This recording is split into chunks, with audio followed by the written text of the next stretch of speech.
One Piece is a great series. I mean, it is the most popular anime franchise for a reason after all. But have you ever stopped to just think about the world of One Piece? No, I'm not talking about theories or anything like that. Have you ever just thought about random things in the show that literally no one else would care about? No? Well, I have. At this point, you may be thinking, Marina, this is like your 6th One Piece video in a row. Are you becoming a One Piece channel? Which you know is a fair assumption, but no, I'm not. I make my videos about whatever I'm currently interested in, and it just so happens that I binge watched all of One Piece in like a month and a half this summer, so that's what we're doing now.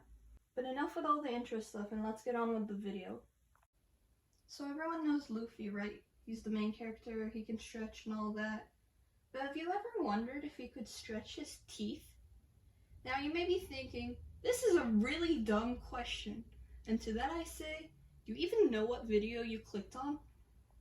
Theoretically, the answer should be yes, since Luffy can canonically stretch all of his body parts.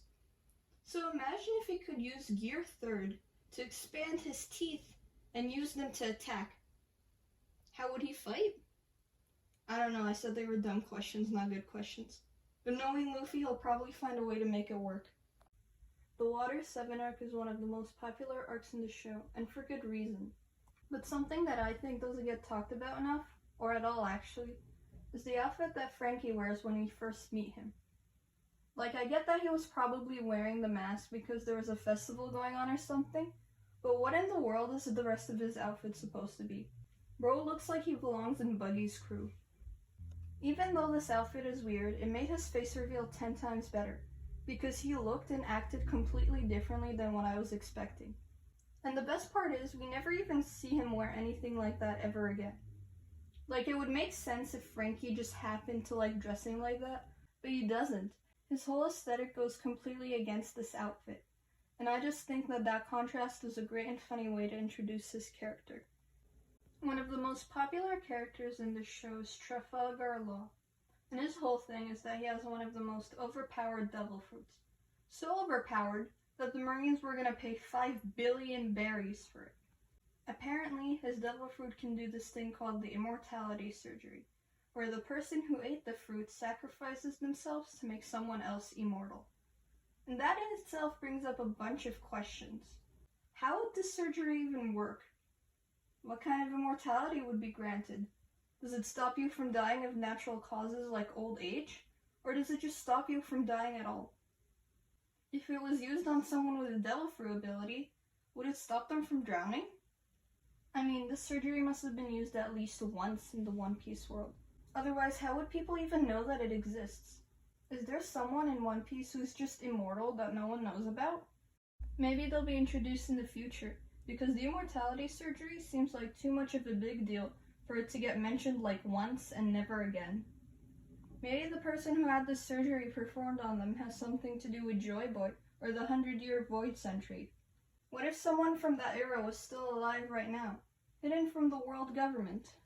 Who knows, but talking about this has made me think of another dumb idea that I'm going to call the Alpi Alpi no Mi paradox. One of this devil fruit's powers that isn't talked about as much is its body swap ability. It was used like 2 times in Punk Hazard, and that's about it. Now imagine this scenario. Law uses his body swap ability to switch himself with someone else. This other person, who is now in Law's body, uses the immortality surgery on Law while Law is not in his own body. This would cause Law's original body and the person that's currently occupying it to be sacrificed. But would Law's consciousness continue to live in the other person's body? Or would it just disappear because the body with the Ape Ape no Mi is gone? And usually devil fruit powers reverse or stop working if the owner of the fruit is defeated. In fact, what if the person who used the immortality surgery didn't use it on Law, but on some other person? Would Law just be trapped in a different body forever? Or would his consciousness attempt to go back to its real body, even after the immortality surgery has been performed? Because the power of the Ape Ape no Mi's body swapping ability would be reversed after the fruit disappears. Would this fruit even reverse its effects if it disappears? Or would all the people that Law disassembled just stay that way until they can reattach themselves? Would they even be able to reattach themselves if the fruit is gone? I don't know. But another random thought I had about Law's devil fruit, this is the last one I promise. Imagine how overpowered this ability would be if Law was a Marine. Imagine, Law chasing a pirate with a small group of Marines supporting him. One of these Marines is wearing sea prism handcuffs, and Law just body swaps this Marine with the pirate he's chasing. The pirate is not only caught in the handcuffs, but he's also surrounded by the rest of the Marines on his team. And now the Marine who's in the pirate's real body handcuffs himself and turns himself in, before Law switches them back to normal. That would be so overpowered. It's a good thing the Navy doesn't have this devil fruit. Speaking of overpowered, let's talk about Robin. I feel like her devil fruit is so underrated, even though in my opinion it's one of the best ones in the series. If I could pick any devil fruit in the show other than the Gama Gama no Mi, I would pick Robin's Hana Hana no Mi. Having limbs grow from everywhere, even your opponent's body, is insane. And the amount of creative uses it has are crazy. We see Robin use her limbs to make a rope, a net, stairs, and even wings. Not only that, but she can spy on other people by growing hidden eyes or ears. And post-time skip, she can make her limbs giant and even make shadow clone copies of her body or something. And then there's the scene in Wano. I won't spoil it, but if you know, you know. Like, I was legitimately surprised when she joined the crew because I thought she was so overpowered compared to the rest of the Straw Hats. Except for Luffy, he has rubber joints, so he's immune to her attacks. One of the very first villains that we were introduced to in this show was Buggy. And let me tell you, I was not expecting him to be a reoccurring character.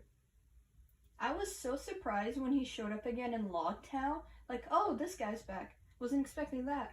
That wasn't even the half of it. I literally remember watching Impale Down, and the whole time I was just thinking, how in the world is this character still relevant? I thought he was just a one-off villain that introduced more about devil fruits. But he has actually more plot?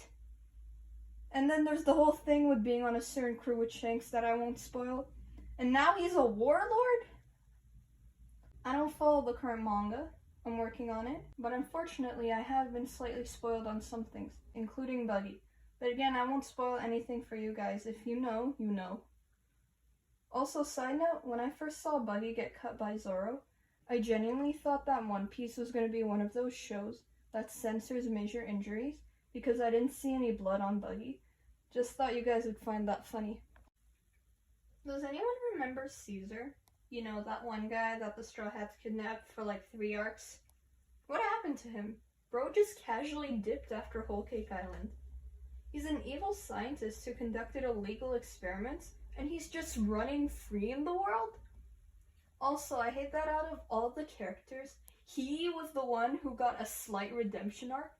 Like, oh, you know who we could give a redemption arc to? That one guy who kidnapped a bunch of children and used them to test drugs on a dangerous and abandoned island. Like, yeah, why not? And the last thing I want to talk about in this video isn't quite as random as all the other things have been.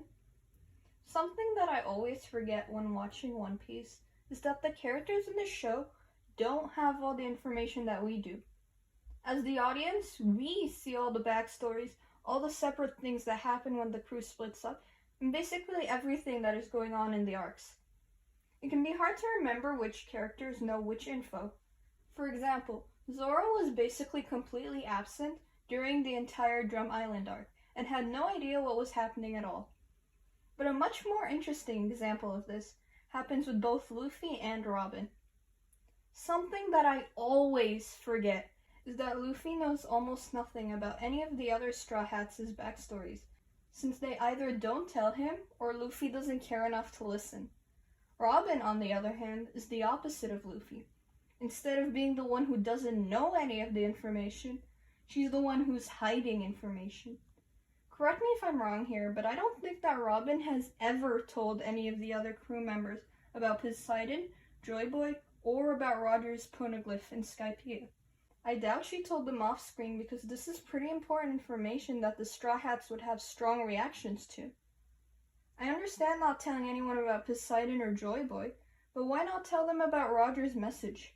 Luffy's whole deal is that he wants to be the next king of the pirates, So why would Robin not tell him that the previous king not only made it to Skypiea, but also left a message there about the Will of D? Does Luffy even know about the Will of D? Do any of the other Straw Hats, for that matter? Is there any other important information that we the viewers know about that the Straw Hats don't? If you can think of any other examples, leave them in the comments below and I might mention them in a part 2. But with that being said, that's all the questions, or I guess random thoughts, that I have for today's video. Leave a like and subscribe so you don't miss part 2.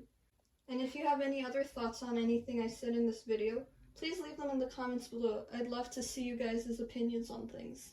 Thank you guys for watching. I hope you enjoyed the video. I'll see you guys next time. Bye!